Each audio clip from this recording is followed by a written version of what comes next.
આમ તો છેલ્લા 15 વર્ષથી અમે અમારી વાડીમાં બધી ખેતી પદ્ધતિ પ્રાકૃતિક રીતે જ કરીએ છીએ. લગભગ 12 થી 13 જેટલા પાકો અમે લઈએ છીએ તો બધા સંપૂર્ણ પ્રાકૃતિકથી જ કરતા. 3 વર્ષ પહેલા અમે જ્યારે શેરડીનું વાવેતર કર્યું, તો કે અમારો કોઈ વિષય આમ મારો કંઈ ખાસ એવું ઉદ્દેશ્ય નતો શેરડીનો ને ગોળનો, પણ એક આયરના વડીલ મારા બાપા છે ભીમસિંહ બાપા, એણે અમને ખાવા માટે એક શેરડી આપેલી થોડી 10-15 હાઠા. તો એ શેરડી ખાઈને અમને ભાવી એટલે 10-15 સાઠામાંથી અમે એને આંખ કાઢી અને ક્યારો કરેલો, મેં ને મારા મોટા બાપુ. સમયાંતર 1 વર્ષ થતા અમને ખબર પડી કે અમારી જમીનને શેરડી વધુ અનુકૂળ આવી બીજા પાક કરતા. તો ધીમે ધીમે એક ખાવા પૂરતી શેરડીમાંથી અમે શેરડીનું વાવેતર વધારતા ગયા. એમ કરતા કરતા આખું અત્યારે 5 વીઘાનું શેરડીનું વાવેતર કરતા થયા. ઘર પૂરતો ખાવાનો ગોળ બનાવવાની શરૂઆત કરેલી અમે. લગભગ અમારા વિસ્તારમાં 50 વર્ષ પછી ફરીથી આ ગોળનું ઉત્પાદન કેન્દ્ર અમે શરૂ કર્યું છે. 50 વર્ષ પહેલા મારા બાપ દાદાના સમયમાં હતું, પણ ફરીથી આજે અમે શરૂ કર્યું છે.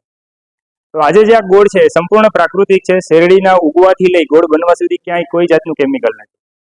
હા, અલગ તો એવી છે કે બાકી બધા જે ગોળ બનતા હોય છે એમાં એન પ્રકારે ક્યાંક વધતો હોય છે અને ક્યાંક દવાનો ઉપયોગ કરતા હોય છે. જ્યારે અમે જે છે સંપૂર્ણ કુદરતી એના જે ઉપયોગો થતા, જેમ કે દેશી ભીંડી છે, એના ભીંડીનો ઉપયોગ કરી અને મેલ છૂટો પાડીને ગોળ બનાવીએ છીએ.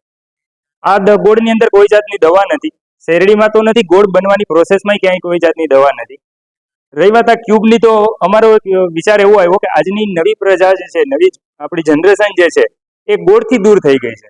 ગોળ ખાવાનું આપણે ભૂલી ગયા અને ચોકલેટના રવાડે ચડી ગયા આપણા બાળકો. તો ફરી પાછા ગોળ ખાતા કેમ થાય એના માટે થઈને અમે એક ક્યુબ બનાવી છે ચોકલેટ ફોર્મમાં ગોળની. આ 10 ગ્રામનું એક પીસ છે કે જ્યારે બાળક ચોકલેટ માગે ત્યારે માતા પિતા ચોકલેટ ના આપતા ગોળનું બટકું આવે એને, જેથી કરીને ના તો એના હાથ ભરાય અને એને ચોકલેટનો એક આનંદ મળે અને એના પેટમાં ચોકલેટની જગ્યાએ ગોળ જાય, જેથી કરીને ચોકલેટનો એને ફાયદો, ચોકલેટને બદલે ગોળનો એને ફાયદો મળે.